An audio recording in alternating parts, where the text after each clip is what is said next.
Mesdames, Messieurs, bienvenue à l'émission Toute la Bible en parle. À l'invitation que nous vous donnons chaque semaine, êtes-vous parmi ceux qui disent « J'aime bien entendre l'Évangile et tout ce que vous dites, mais je ne serais pas capable de persévérer dans cette nouvelle voie que vous enseignez. » La vie chrétienne n'est pas votre responsabilité à vous. C'est là le point que nous allons faire dans quelques instants. Elle est votre réponse à sa toute-puissance. Ne quittez pas, nous allons développer ce sujet avec la Bible ouverte dans quelques minutes. Dans un instant aussi, je vous présenterai nos chanteurs, l'équipe Renaître qui est là. J'aimerais vous parler de comment lire la Bible. Plusieurs personnes disent « Je sais, la Bible, on nous dit qu'elle est remplie de toutes sortes de belles promesses, des exemples, des illustrations, des histoires absolument fantastiques. » Mais un jour, j'ai ouvert la Bible et puis je suis tombé sur quelque chose qui m'a effrayé ou sur quelque chose que je n'ai pas trop bien compris. Et j'ai perdu le goût de lire la Bible. Comment lire la Bible? C'est une brochure que nous vous offrons, c'est gratuit. Il vous suffit d'appeler dès cet instant et il nous fera plaisir de vous faire parvenir comment lire la Bible. Vous aurez le goût de lire la Bible après ça. Et aussi, à la fin de l'émission, nous avons une adresse, c'est une adresse en Ontario, pour recevoir un Nouveau Testament et les psaumes. Il est très joli, très pratique. Notez bien l'adresse et commandez ce petit livre qui peut sauver votre vie. Si vous avez des questions, écrivez les questions aussi pendant l'émission sur un petit bout de papier et faites-les nous parvenir, ces questions. Et en ondes, nous ferons une émission spéciale un bonjour ou même si c'est court, nous répondrons à vos questions. Si vous avez des sujets de prière aussi, ne manquez pas de les faire connaître. Vous ne connaissez pas l'avenir, vous ne voyez pas le chemin devant vous, la route devant vous est cachée, eh bien, l'équipe Renaître connaît celui qui sait où vous dirigez, sûrement jusqu'à la fin.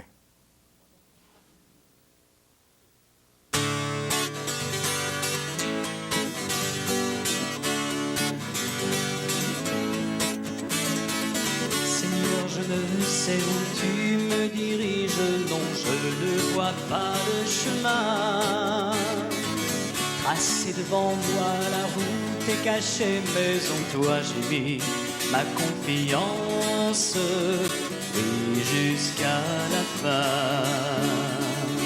Si la voie passe à travers la tristesse, et si je n'en vois pas la fin, ou si la route est bordée de tentations, en toi j'ai mis ma confiance, oui, jusqu'à la fin. Je ne vois pas le chemin, je ne vois pas en avant, je ne sais pas où mes pieds seront emmenés. Si la voie passe à travers la tristesse et si je n'en vois pas la fin, ou si la route est bordée de tentations, en toi j'ai mis ma confiance, oui, jusqu'à la fin. Je ne vois pas le chemin, je ne vois pas en avant, je ne sais pas où mes pieds seront emmenés. Seigneur, je ne sais où tu me diriges, non, je ne vois pas le chemin. Tracé devant moi, la route est cachée, mais en toi j'ai mis ma confiance, oui, jusqu'à la fin. Mais en toi j'ai ma confiance, oui, jusqu'à la fin, oui, jusqu'à la fin, oui, jusqu'à la fin.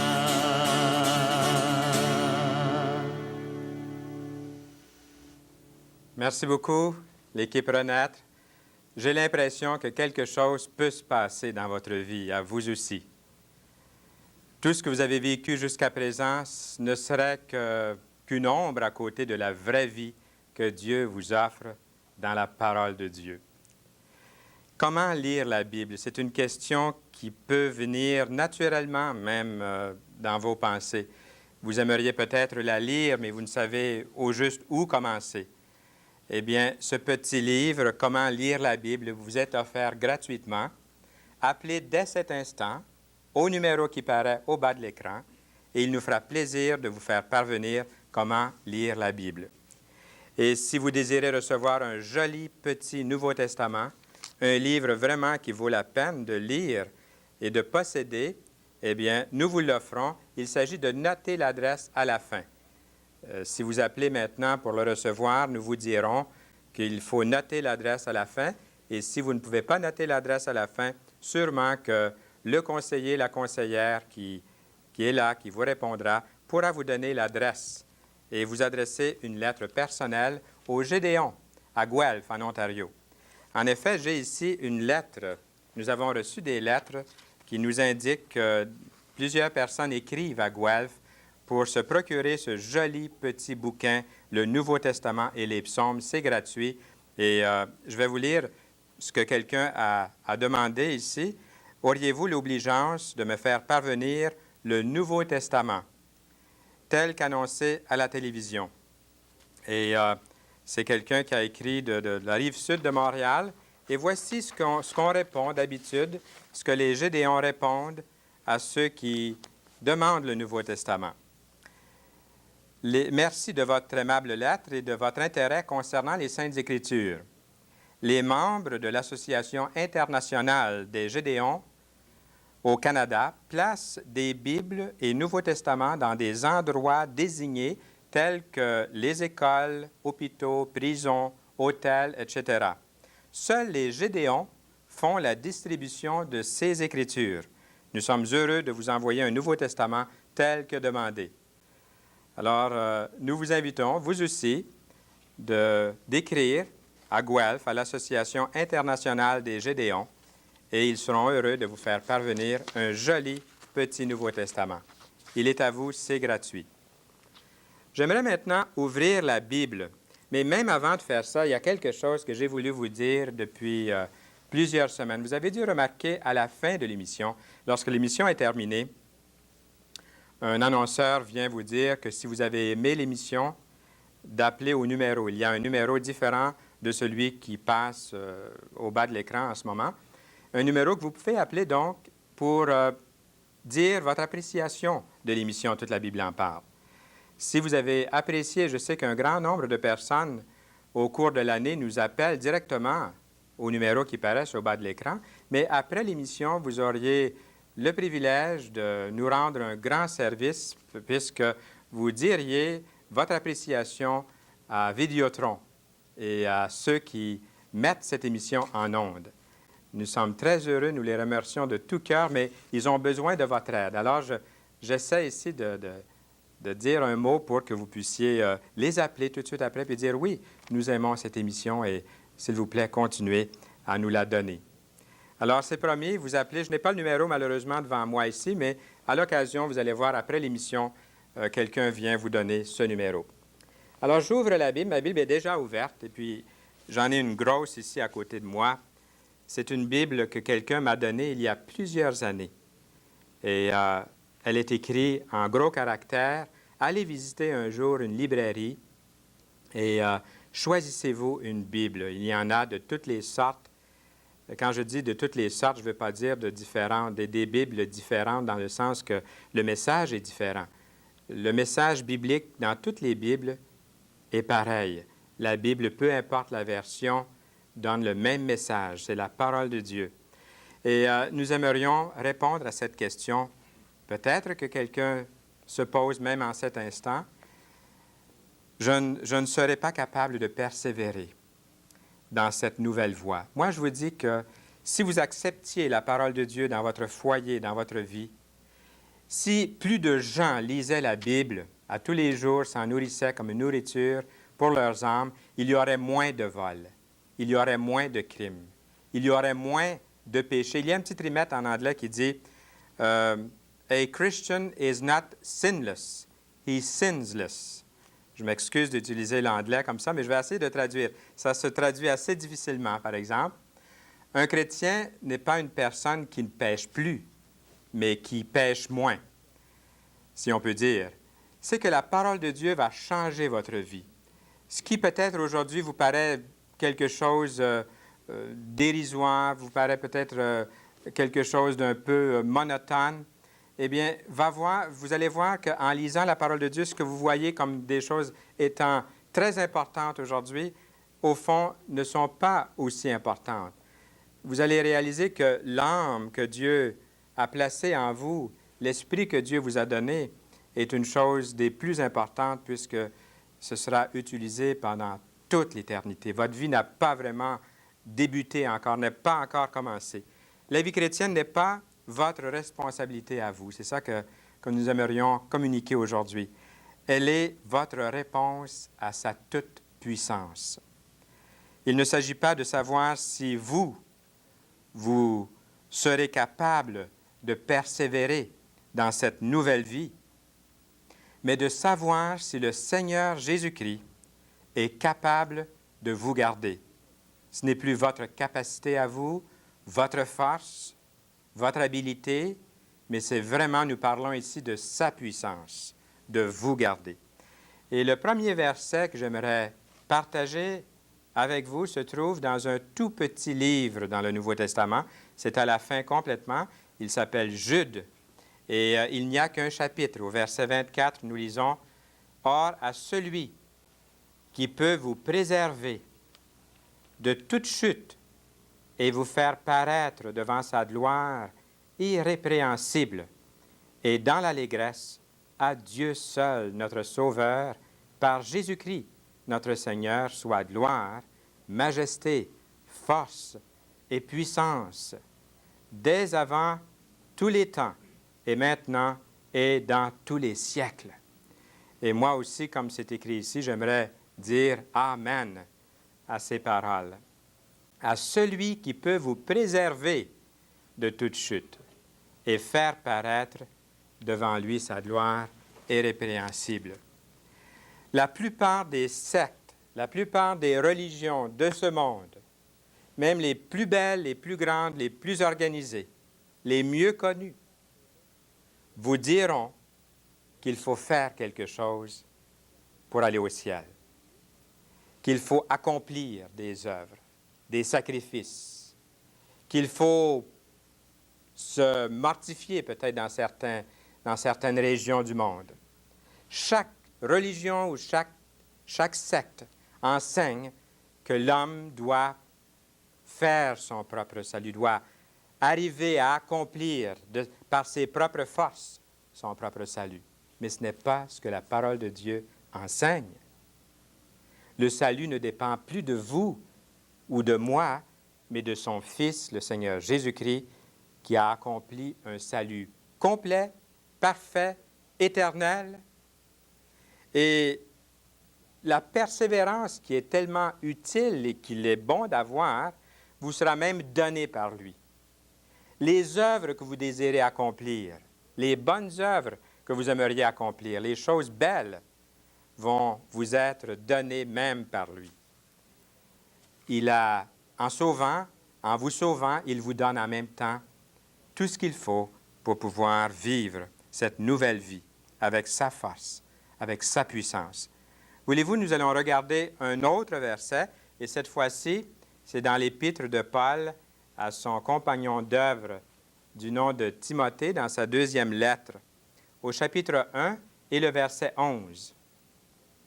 Il est écrit, « C'est pour cet évangile, dit l'apôtre Paul, écrit l'apôtre Paul à cet ami. Il dit, « C'est pour cet évangile que j'ai été établi prédicateur et apôtre, chargé d'instruire les païens, et c'est à cause de cela que je souffre ces choses, mais je n'en ai point honte, car je sais en qui j'ai cru, et je suis persuadé qu'il a la puissance de garder mon dépôt jusqu'à ce jour-là. J'aimerais relire ces 2 dernières lignes. L'apôtre Paul dit, « Je suis persuadé qu'il a la puissance. » Vous voyez, c'est la puissance de Dieu. Il a la puissance de garder mon dépôt, c'est-à-dire le salut qu'il a reçu de Dieu par Jésus-Christ. C'est ça le dépôt. Et Dieu donne à Paul, à vous, à moi, aux plus petits des chrétiens qui se confient en lui, cette puissance de garder son salut, le salut que Dieu lui a donné, jusqu'à ce jour-là, jusqu'au jour où vous et moi nous paraîtrons dans sa présence pour le servir pendant toute l'éternité. Un autre texte, et cette fois-ci, c'est l'apôtre Pierre. Vous voyez, il y a une merveilleuse entente entre Jude, que nous avons considéré il y a un instant, qui nous a donné cette parole, entre Jude, entre Paul, qui vient de nous dire qu'il est persuadé qu'il a cette puissance, que Dieu lui donne cette puissance, que Dieu lui-même a cette puissance, puisque c'est sa puissance qui est en Paul et la puissance de Dieu, cette puissance de garder son salut jusqu'au jour où il sera dans la présence de Dieu. Eh bien, maintenant, regardons l'apôtre Pierre dans son épître, au 1er chapitre. L'apôtre Pierre écrit ceci.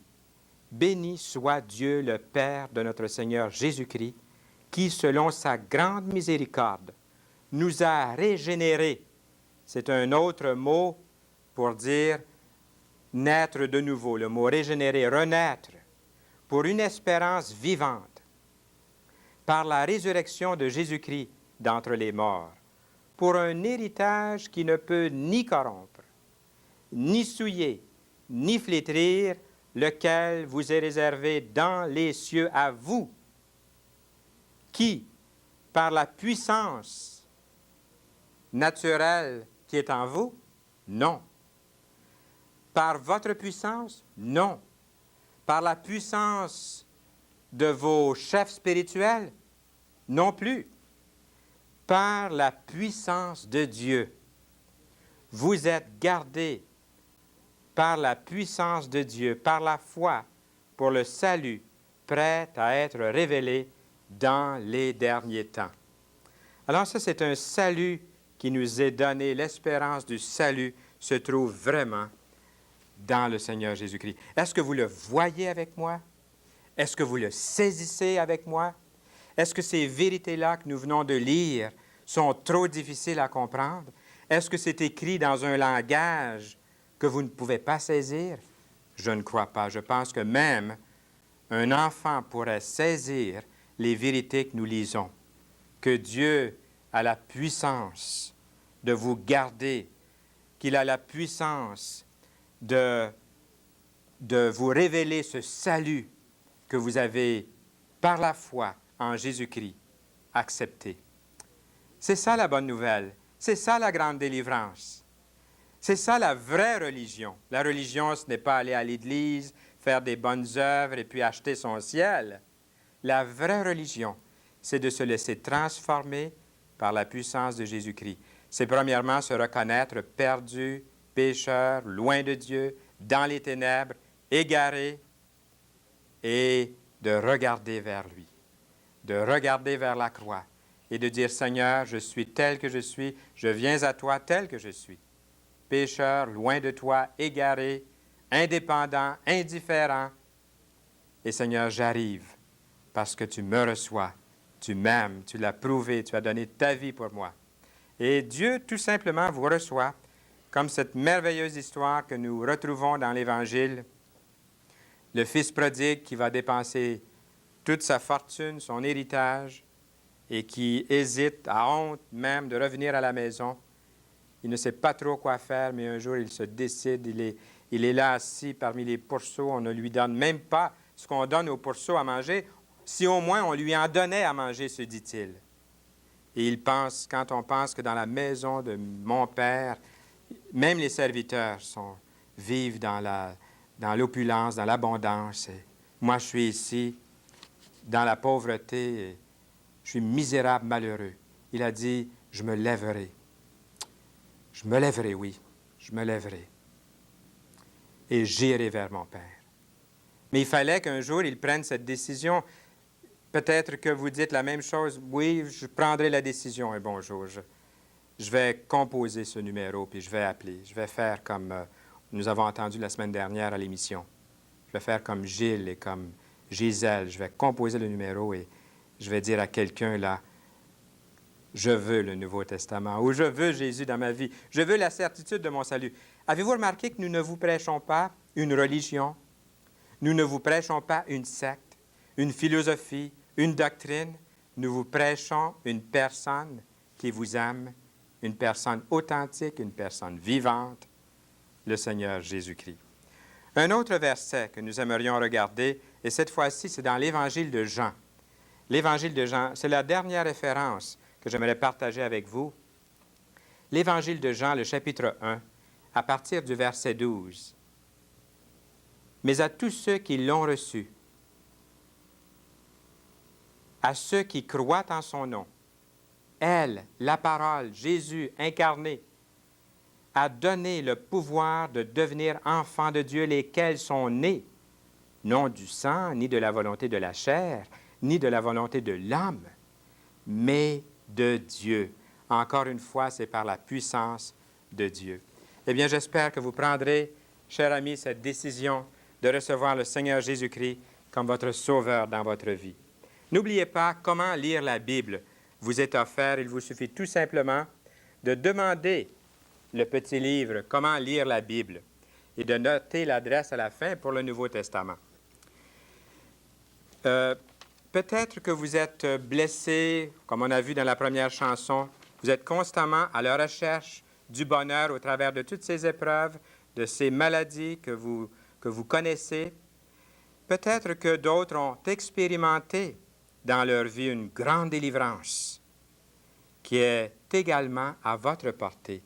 Et l'équipe Renaître ne chante pas simplement pour vous divertir, mais parce qu'ils ont justement expérimenté cette grande délivrance qui est à votre portée aussi.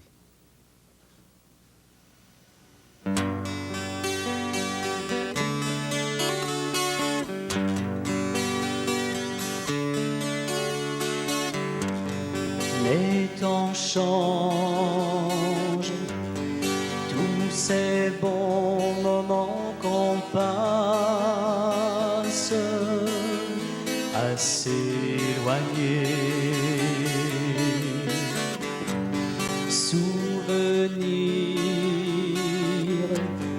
voilà tout ce qui restera pour l'avenir. Et je pensais que mes rêves suffiraient avec les plans que je formais. J'avais l'amour, mais c'est tout ce que j'avais. Et maintenant, tout est changé.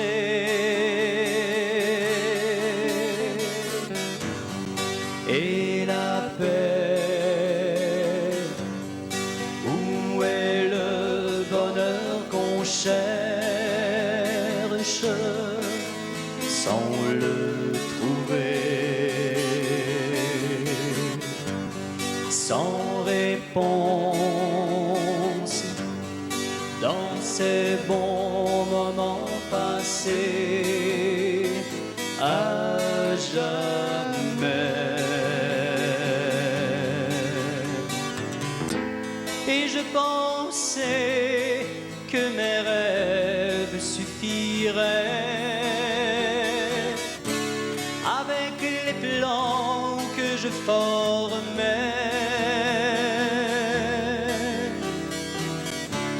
J'avais l'amour, mais c'est tout ce que j'avais. Mais maintenant, tout est changé.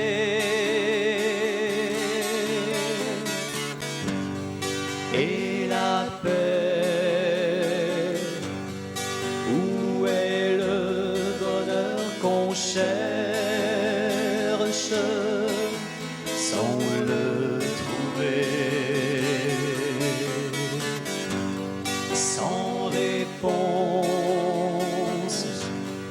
dans ces bons moments passés à jamais.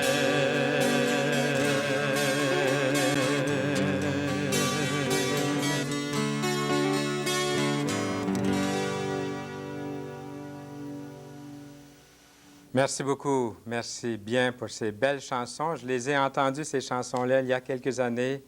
Et à chaque fois, je vibre en les entendant encore, ces paroles. Avez-vous, vous aussi, un rêve, des rêves pour l'avenir?